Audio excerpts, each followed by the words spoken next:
UFC 278 will see Kamaru Usman has been rather vocal about his plans for 2022, starting with a summertime showdown against Edwards with welterweight gold on the line. Kamaru's agreed already. I've agreed, UFC has agreed. So now, like I said, end of the day, now the contract should be getting sent over and negotiations should be starting off, you know. Leon's a tough opponent. He's the biggest, baddest dude right now in the division, you know, outside of myself. So I have to show him that respect. And if I get through him in July, then give the world the entertainment that they so desire. The two have met before, in December 2015 at UFC Fight Night, Orlando, in a preliminary card matchup. Kamaru Usman handed Leon Edwards a unanimous decision defeat over the course of 3 rounds. 170s, get ready, I'm a problem.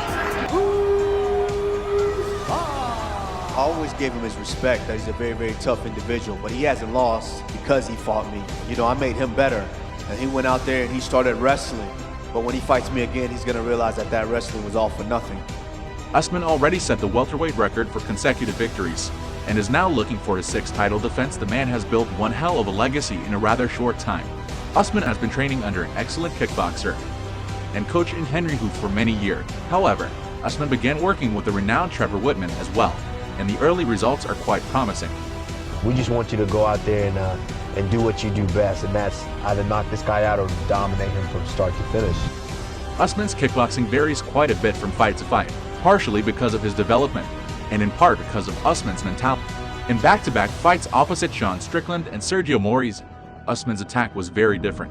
Usman was extremely loose against Strickland, resulting in a lot of stinging punches with the occasional haymaker, whereas he rushed things against Moraes.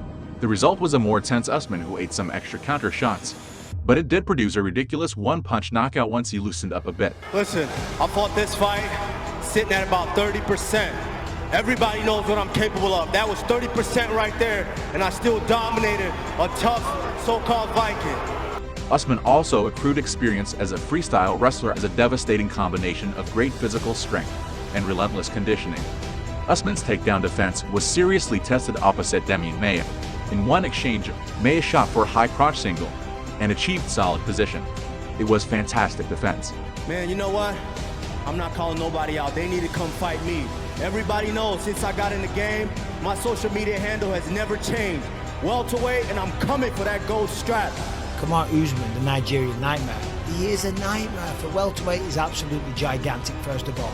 He's incredibly strong. The wrestling is off the chain. The man can wrestle like. He's just as confident. I mean, why wouldn't he be? He is the pound-for-pound best fighter on the planet right now. Kamaru Usman ranked as the #1 best pound-for-pound fighter in the world. At welterweight, Usman has won 15 straight UFC fights. The Nigerian-born fighter has 5 successful welterweight title defenses after winning the belt in March 2019. Though he received a lot of internet hate for excessive foot stomping, Usman also did real damage. His uppercuts into the midsection looked painful, similar to the Woodley fight, and he found a home for heavy elbows as well. I'm the best wrestler in the division. When I mix it up, these guys can't hang with me right now. So I'm just going to go back to the drawing board. I'm going to continue to grow and get better and be the champion that everybody wants to see. Usman is such a brutal physical force at 170 pounds. He was able to dominate a large portion of the division with fairly rudimentary kickboxing. But he's been continually improving all along. That's starting to pay off in finishes over elite contenders like Covington and Burns, and the Nigerian nightmare is showing no signs of slowing down just yet. That is how you finish a fight. This one is not just for me. This one is for the whole entire world right now. I'm telling you guys right now, the reason I'm the best in the world is because my mind is stronger than everyone in the division. He came in here with a game plan tonight, you know, not just fight, but how he would handle himself after the fight and all those kind of things, and Usman shut it down. Rocky's loss to the current champ was the last time he tasted defeat inside the octagon. Since the setback, he has gone unbeaten in his last 10. During that time, he scored victories over ranked and high-level fighters. Leon Edwards has a great frame for 170 pounds, long and strong. He makes the most of that range. In this position where my next fight will be for the world title, you know, and it's been, like I said, a long road, 10 fight wins in a row.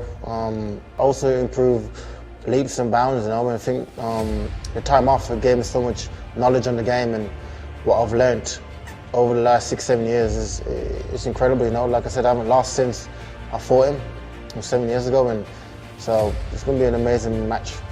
presenting the #3 ranked welterweight contender in the world, Leon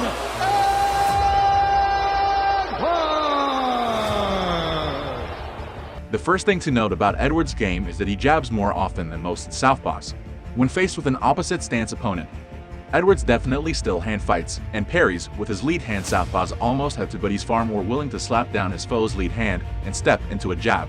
He'll commonly follow up with the left afterward, and it lands with better accuracy since he's already found his way into range with both the hand fighting and previous jab. Edwards also makes use of the southpaw double threat, forcing his opponents to quickly determine whether a left cross or left kick is coming their way. This strategy is a staple of Edwards' offense. I am believing in my path now. I'm not forcing it no more. Back in the day, I used to like force it. It's like, why not me? But now I trust my journey, and I believe in myself, and it will come. Just keep winning, and it will all come to me. Right, when you look at Leon Edwards, I say it all the time, the man's technically perfect. Like, what he does as a fighter is incredible. The size of him for a welterweight is mind-blowing, and he just seems to get better and better. As his opponent advances, Edwards will feint with his lead hand, set his feet, and stop moving away. Edwards' left body kick is notably snappy and well-placed, a considerable weapon. In addition, Edwards consistently lands left elbow on the break with devastating force. Perhaps the most notable difference is that Edwards really tends to gain an angle before throwing the elbow. I'm a great striker, I'm a great grappler. You see, Gunnar Nelson's one of the best grapplers in the division and just about take me down, you know what I mean? So, I'm 27 years old, I'm still learning, and I want that rematch with Usman down the line, and that's what I'm working towards. One thing Edwards does very well is maintain head position. Edwards will get his hips back, in allowing him to lower his own head. The head is often looked at as the first line of defense in wrestling, and Edwards often proves that notion true, pressing his forehead into his opponent's jaw and negating forward pressure. I then get onto Kamaru Usman, so that fight has to happen, and either on the street or in the cage, but that fight has to happen. It is what it is. I take it in my stride. I learn from my fights, and his day will come.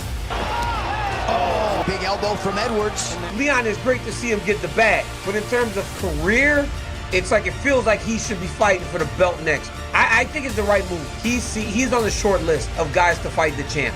Edwards is real good, confident, and skilled in just about every position and situation. Fighters do not come much smoother than Rocky. Despite his success, Edwards has yet to secure a title eliminator, and that only changes with a huge victory here. In the position that he was in, you know, he absolutely deserves the next title shot, and yes, I'm wishing for nothing but good luck for Edwards this year. He's had a rough run. The matchup had been rumored for some time. After hand surgery earlier this year sidelined the reigning 170-pound king, there was some uncertainty on when the bout would actually happen. But now, after a very long wait, Edwards will finally get the title bout he has been worthy of for more than a year. Leon Edwards deserves his title shot. The man is on a 10 undefeated streak. The last time he lost was back in 2015, and the man he lost to was Kamaru Usman, so yeah, makes perfect sense for him to fight Usman. And for Kamaru Usman, he's probably not so much up for this fight. He's of course gonna like the challenge. He himself also said that Leon is deserving of a title shot, so this is all up for the challenge, continue his legacy, and pursue to be the greatest welterweight of all time. To be honest, I don't really worry about that. You know, Leon Edwards is a very, very tough guy. I took him serious the first time. I was nervous when I had to fight him. Now, the people all want to know, how are you going to get it done? You're going to try to wrestle, bro. It ain't going to work this time. We're going to wrestle. We're going to wrestle. Let's wrestle. Let's wrestle. I told everybody I'm still getting better. You know, the sky's the limit for me for as long as I'm doing this. I know with my fundamentals, I am the pound for pound best fighter on the planet right now. I've improved leaps and bounds in all areas, my striking, my grappling, my understanding of MMA. I am ready, and I truly believe this is my time. You know, I've been ready 2 years ago. Now I'm super ready. It can give me enough time to prepare even more, so I am focused and can't wait. So I take him very, very serious, proving that I am pound for pound. I was willing to skip middleweight and going to go get that light heavyweight title too.